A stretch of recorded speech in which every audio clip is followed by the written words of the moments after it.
Hello students, आज के इस वीडियो लेक्चर में हम डिस्कस करेंगे प्रोटोजोआ संघ के एनिमल पैरामीशियम को। सबसे पहले हम पैरामीशियम का क्लासिफिकेशन देख लेते हैं। पैरामीशियम संघ प्रोटोजोआ से संबंधित है, जिसमें सभी सूक्ष्मदर्शी जीवों को, जो प्रिमिटिव जीव हैं, उनको रखा गया है। इसका उपसंघ है सीलियोफोरा, संवर्ग है सीलिएटा। सीलिएटा में उन जीवों को रखा जाता है जिनमें गमन के लिए सीलिया उपस्थित होते हैं, पक्षमाभ उपस्थित होते हैं। इसका ऑर्डर है होलोट्राइका। होलोट्राइका में जो पक्षमाभ होते हैं वे सभी समान प्रकार के पक्षमाभ में सरल व्यवस्था वाले जो पक्षमाभ हैं वे देखने को मिलते हैं। होलोट्राइका में जो मुखगुही का पक्षमाभ होते हैं, बकल सीलेचर जो होते हैं, ये एब्सेंट होते हैं। वंश है इसका पैरामीशियम और जाति है कोडेटम। आज के इस लेक्चर में हम पैरामीशियम कोडेटम के बारे में डिटेल में स्टडी करेंगे। आपके सामने पैरामीशियम कोडेटम की स्ट्रक्चर दी हुई है। सबसे पहले हम देखते हैं पैरामीशियम कोडेटम के हैबिटेट को, जो इसका स्वभाव और इसका आवास है, इसको देखते हैं हम। हैबिटेट की अगर हम बात करें तो पैरामीशियम तालाबों, पोखरों, गड्ढों, झीलों, नदियों और इन सब में ये जो अलवणीय जल होता है इसके अंदर पाया जाता है। मुख्यतः यह उन जलाशयों में सर्वाधिक पाया जाता है जहाँ पर मृत व क्षय होते हुए कार्बनिक पदार्थ अधिक होते हैं। पैरामीशियम की एक जाति समुद्री जल में भी पाई जाती है। अब हम बात करें इसके स्वभाव के बारे में, तो पैरामीशियम का जो भोजन होता है वह यह जीवाणु, सूक्ष्म प्रोटोजोआ, एक कोशिकीय पौधे जैसे शैवाल, डाइटम, ईस्ट और मृत सड़ते हुए कार्बनिक पदार्थों के सूक्ष्म खंडों के ऊपर यह डिपेंड रहता है। होलोजोइक प्रकार का, समभोजी प्रकार का यह प्राणी होता है। संरचना के बारे में अगर हम बात करें तो पैरामीशियम कोडेटम की जो संरचना होती है का जो परिमाप होता है वह अति सूक्ष्म होता है। सूक्ष्मदर्शी ये प्राणी है। नग्न आँखों से अगर हम देखें तो हमें यह एक धूसर बिंदु के समान दिखाई देगा। कोडेटम की लंबाई के बारे में अगर हम बात करें तो 170 माइक्रोन से 290 माइक्रोन तक इसकी लंबाई होती है। शेप के बारे में बात करें अगर बॉडी शेप के बारे में, तो स्लीपर या सिगार के समान इसकी बॉडी देखने में आती है और हम कभी कभी इस शेप के कारण इसे स्लीपर एनिमलक्यूल भी कहते हैं। इसकी आकृति सामान्यतः नियमित व असममित होती है। एसिमेट्रिकल यह जीव होता है। इसका जो अगला सिरा होता है वह ब्लंट व गोलीय होता है, वहीं पिछला जो सिरा होता है वह कंपैरेटिवली थोड़ा नुकीला हमें देखने को मिलता है।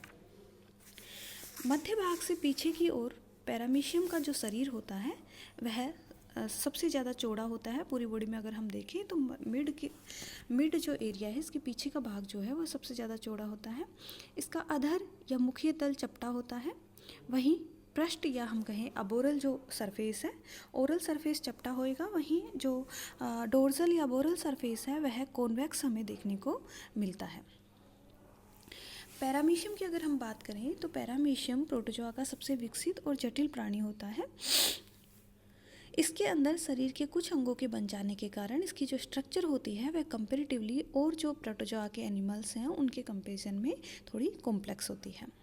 अब हम देखते हैं ओरल ग्रूव के बारे में बात करते हैं। स्ट्रक्चर को डिटेल में हम स्टडी करेंगे। सबसे पहले हम देखते हैं ओरल ग्रूव। तो ओरल ग्रूव जो होती है यह पैरामीशियम की बॉडी के वेंट्रल सरफेस पर एक खांच के समान पाई जाती है, जिसे हम ओरल ग्रूव कहते हैं। यह खांच शरीर के मध्य भाग से प्रारंभ होती है और अग्रभाग में बाएं पार्श्व तक पाई जाती है। डायग्राम के अंदर आप ओरल जो ग्रूव है उसको देख सकते हैं। नेक्स्ट स्ट्रक्चर है पेलिकल या तनुत्वक। पैरामीशियम के शरीर के चारों ओर हमें क्यूटिकल का बना हुआ एक महीन, लचीला व द्विस्तरीय आवरण देखने को मिलता है। यह आवरण किसका बना होता है? क्यूटिकल का बना होता है, महीन होता है, लचीला होता है और डबल लेयर्ड यह आवरण होता है। इसे हम पेलिकल कहते हैं। पेलिकल का जो फंक्शन है वह क्या है कि यह बॉडी को एक डिफाइन शेप और लचीलापन प्रदान करता है। पेलिकल असंख्य पॉलीगोनल और हेक्सागोनल जो कोष्ठ होते हैं इनमें विभाजित रहते हैं। यहाँ पे डायग्राम के अंदर हम इसकी जो पेलिकल है इसकी स्ट्रक्चर को डिटेल में देख सकते हैं। इलेक्ट्रॉन माइक्रोस्कोप से लिया हुआ ये डायग्राम है, इसको हम देख सकते हैं। तो जो पेलिकल है वह क्या होगा, असंख्य पॉलीगोनल और हेक्सागोनल जो कोष्ठ है इनमें विभाजित रहते हैं। इनके किनारे जो होते हैं वे उभरे हुए रहते हैं। प्रत्येक जो चैम्बर होता है इसके मध्य में एक पक्षमाप निकला हुआ होता है, एक सीलिया निकला होता है। जो कोष्ठ होते हैं इनके चारों ओर फूली हुई गुहाएं पाई जाती है जिन्हें हम एल्वियोलाई कहते हैं। जो चैम्बर है, जो फेसिट है, इनके बाहर फूली हुई कैविटी पाई जाती है जिसे हम एल्वियोलाई कहते हैं। प्रत्येक जो एल्वियोलाई होती है इसके मध्य में एक गर्त स्थित होता है जो कि षटभुजी संरचना का निर्माण करता है। सभी कूपिकाएं परस्पर मिलकर के एक सतत कूपिक स्तर बनाती हैं जिसे हम आउटर एल्वियोलर मेम्ब्रेन या हम कहें तथा इनर एल्वियोलर मेम्ब्रेन से मिलकर के बना हुआ मानते हैं। जो यह सतत जो कूपिकाओं के जुड़ने से, एल्वियोलर्स के जुड़ने से जो संरचना बनती है वह द्विस्तरीय होती है। एक होता है आउटर एल्वियोलर मेम्ब्रेन, दूसरा इनर एल्वियोलर मेम्ब्रेन। ये दोनों जो मेम्ब्रेन होती हैं ये प्लाज्मा मेम्ब्रेन के नीचे स्थित होती है। अब हम बात करते हैं सीलिया के बारे में। जो पैरामीशियम है उसके शरीर पर असंख्य महीन और छोटे छोटे रोम की समान संरचनाएं हमें देखने को मिलती है। डायग्राम में जो पैरामीशियम का आउटर बॉडी सरफेस है उस पर आप असंख्य सीलिया देख सकते हैं। पैरामीशियम के शरीर पर 10,000 से 14,000 तक हमें सीलिया देखने को मिलते हैं। इनकी लंबाई के बारे में अगर हम बात करें तो 10 से 12 माइक्रोन तथा डायमीटर के बारे में अगर हम बात करें तो 0.27 माइक्रोन हमें इसका डायमीटर देखने को मिलता है। पैरामीशियम में जो प्रत्येक जो सीलिया होता है वह पेलिकल के जो षटभुजी कोष्ठ होते हैं उसके केंद्र से निकलता है। यह शरीर में लॉन्गिट्यूडनल लाइंस में अरेंज्ड रहता है। पूरे शरीर पर इनकी लंबाई समान होती है। जो पैरामीशियम है वह होलोट्राई का जो ऑर्डर है उसका मेंबर है और इनके इस ऑर्डर की स्पेसिफिक कैरेक्टर होता है कि इसमें जो पाए जाने वाले जीव होते हैं उनके जो पक्षमाप होते हैं वह लंबाई में सभी समान होते हैं।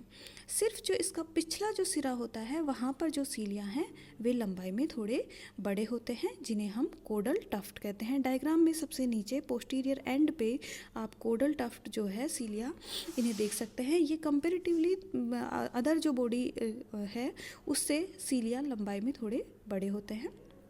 इलेक्ट्रॉन सूक्ष्मदर्शी से अध्ययन से हम इसकी जो इंटरनल स्ट्रक्चर है उसको देख सकते हैं। प्रत्येक जो पक्षमाप होता है, प्रत्येक जो सीलिया होता है वह एक बेसल ग्रेन्यूल या हम कहें काइनेटोसोम से निकलता है। काइनेटोसोम 9 परिधीय तंतुकों के युग्मित होने से बनता है। जो काइनेटोसोम है इसके स्ट्रक्चर के बारे में हम बात करें तो 9 पेरिफेरल जो तंतुक हैं इनके युग्मित होने से यह बनता है। प्रत्येक परिधीय तंतुक 3 उपतंतुकों से मिलकर के बनता है।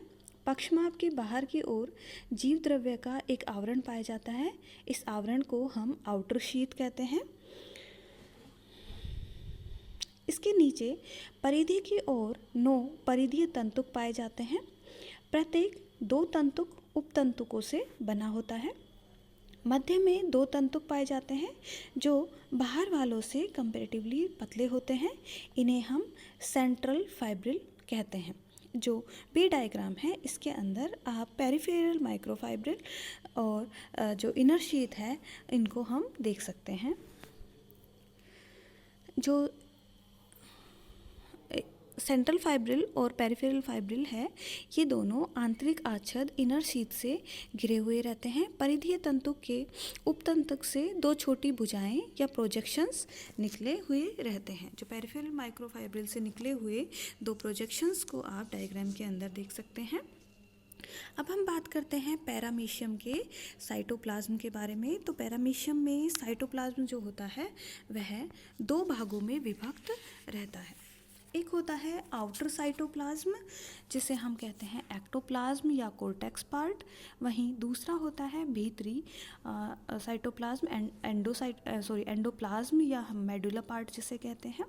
सबसे पहले बात करते हैं एक्टोप्लाज्म के बारे में। जो पेलिकल है उसके ठीक नीचे स्थित स्वच्छ और गाढ़ा कोशिका बाह्य द्रव्य हमें देखने को मिलता है जिसे हम एक्टोप्लाज्म कहते हैं। इसमें ट्राइकोसिस्ट और अपक्षमाभी तंत्र पाए जाते हैं। इसके अंदर जो एक्टोप्लाज्म है, आउटर कोशिका द्रव्य है, साइटोप्लाज्म है, इसके अंदर दो संरचनाएं ट्राइकोसिस्ट और अपक्षमाभी तंत्र हमें देखने को मिलता है। नेक्स्ट हम बात करते हैं एंडोप्लाज्म के बारे में, अंतः कोशिका द्रव्य के बारे में। बाह्य कोशिका द्रव्य से घिरा जो कोशिका द्रव्य भाग होता है उसे हम अंतः कोशिका द्रव्य कहते हैं। यह जो पार्ट होता है यह दानेदार और अर्ध तरल होता है, सेमी लिक्विड यह होता है। इसमें सामान्य कोशिका के अंगक जैसे माइटोकॉन्ड्रिया, गोल्जी बॉडी, राइबोसोम और स्टोर्ड जो फूड होता है वह न्यूक्लियस, जो कॉन्ट्रैक्टाइल वैक्यूल्स होती हैं, फूड वैक्यूल्स होती हैं, ये सभी हमें जो एंडोप्लाज्म है इसके अंदर देखने को मिलती है। जो एंडोप्लाज्म है इसके अंदर मंद धारावाही गति में यह हमेशा रहता है। इस गति को हम जीवद्रव्य भ्रमण या साइक्लोसिस कहते हैं। नेक्स्ट हम बात करते हैं अपक्षमाभी तंत्र या हम कहें इंफ्रासीलियरी सिस्टम के बारे में। इंफ्रासीलियरी सिस्टम बेसल बॉडीज और काइनेटोडेस्मेटा से मिलकर के बना हुआ होता है। जो अपक्षमाभी तंत्र है यह बेसल बॉडीज और काइनेटोडेस्मेटा से मिलकर के बना हुआ होता है और यह पेलिकल के ठीक नीचे जो एक्टोप्लाज्म होता है इसके अंदर स्थित होता है। अब हम इंफ्रासीलियरी सिस्टम के दो पार्ट्स बेसल बॉडी और काइनेटोडेस्मेटा है इसके बारे में देखते हैं। जो बेसल बॉडीज हैं सबसे पहले हम इनको देखते हैं। यहाँ पे आप देख सकते हैं डायग्राम के अंदर जो बेसल बॉडीज़ हैं इनका डायग्राम दिया हुआ है। यहाँ पे प्रत्येक जो पक्षमाभ होता है इसका आधार भाग एक नली के समान संरचना बनाता है जिसे हम बेसल बॉडी या हम कहें काइनेटोसोम जिसे हम कहते हैं। यह पक्षमाभ के परिधीय तंतु के आधार सिरों के मोटा होने से बनता है। केंद्रीय तंतु आधारिकाय के निर्माण में भाग नहीं लेते, अतः प्रत्येक आधारिकाय में परिधीय तंतुओं के 9 ट्रिपलेट्स पाए जाते हैं।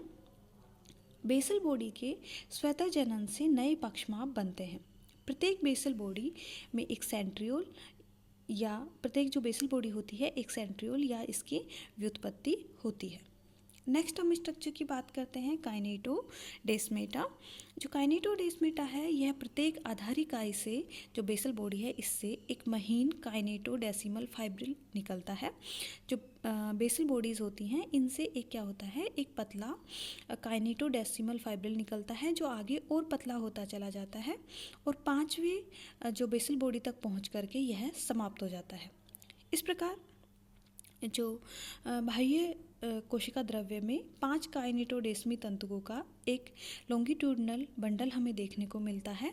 इस बंडल को हम कहते हैं काइनेटोडेस्मेटा। नेक्स्ट हम बात करते हैं ट्राइकोसिस्ट के बारे में। तो पैरामीशियम में एक विशेष संरचना जो कि ओवल शेप होती है, थैले के समान स्ट्रक्चर्स प्रेजेंट होते हैं जिन्हें हम कहते हैं ट्राइकोसिस्ट। ये बाह्य कोशिका द्रव्य में पक्षमाभों के जो बेसल बॉडी है इसके साथ में एकांतर क्रम में व्यवस्थित रहते हैं। यहाँ पे आप देख सकते हैं जो बेसल बॉडी है इसके साथ एकांतर क्रम में जो है अल्टरनेटिव जो सीरीज़ है इसके अंदर हमें ट्राइकोसिस्ट देखने को मिल रहे हैं। ये होते हैं, ये ट्राइकोसिस्ट जो होते हैं ये पेलिकल के बहुभुजीय अवनमनों के अगले व पिछले उभारों के ऊपर खुलते हैं। ट्राइकोसिस्ट को सर्वप्रथम एलिस ने देखा था। ये 2 से 4 माइक्रोन तक लंबे होते हैं और यहाँ पे डायग्राम में आप इसका जो स्ट्रक्चर है इसको देख सकते हैं ट्राइकोसिस्ट के स्ट्रक्चर को। प्रत्येक जो ट्राइकोसिस्ट होते हैं इसका निर्माण एक लंबे शाफ्ट और एक अत्यधिक नुकीले शिखर से होता है जिसे हम स्पाइक या बार्ब कहते हैं। जो ए डायग्राम है इसके अंदर आप शाफ्ट और स्पाइक दोनों को देख सकते हैं। स्पाइक के ऊपर एक कैप नुमा संरचना होती है, एक कैप होता है और जो शाफ्ट है इसका निर्माण ट्राइकिनिन प्रोटीन से होता है। ये जो प्रोटीन है यह रेशेदार होता है और जालक का निर्माण करता है।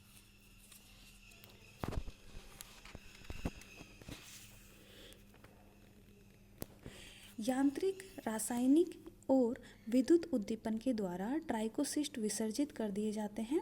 विसर्जन के दौरान इनसे चिपचिपा पदार्थ निकलता है।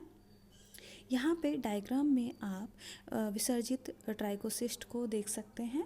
विसर्जित ट्राइकोसिस्ट का जो शाफ्ट होता है वह लंबा छड़ के समान होता है और इसकी लंबाई लगभग 40 माइक्रोन तक होती है।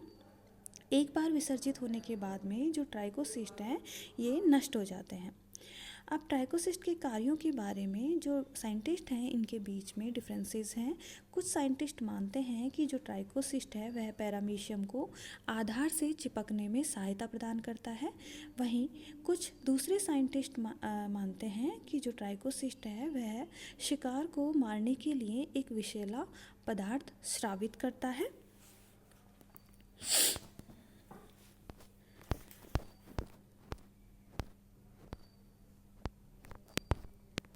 नेक्स्ट स्ट्रक्चर है न्यूक्लियस।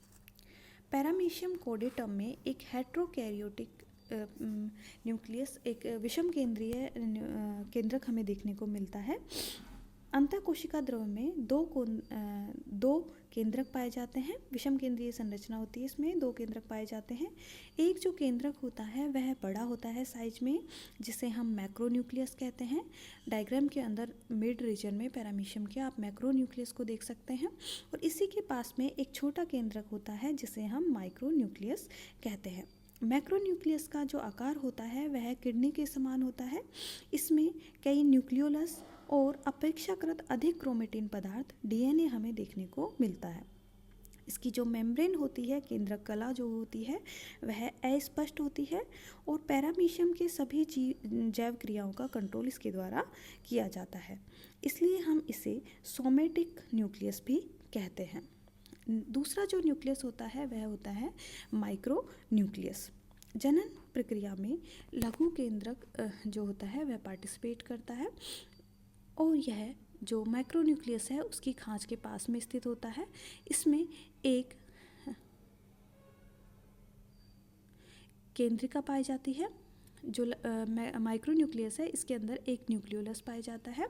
इसमें क्रोमेटिन कण व क्रोमेटिन तंतु समान रूप से विस्तृत रहते हैं। इसके चारों ओर जो न्यूक्लियस मेम्ब्रेन है वह पाई जाती है। इसमें गुणसूत्रों की संख्या जो होती है वह डिप्लॉइड द्विगुणित होती है और जो लघु केंद्रक है माइक्रो न्यूक्लियस वह रिप्रोडक्शन में की जो प्रोसेस होती है इसके अंदर पार्टिसिपेट करता है। Thank you.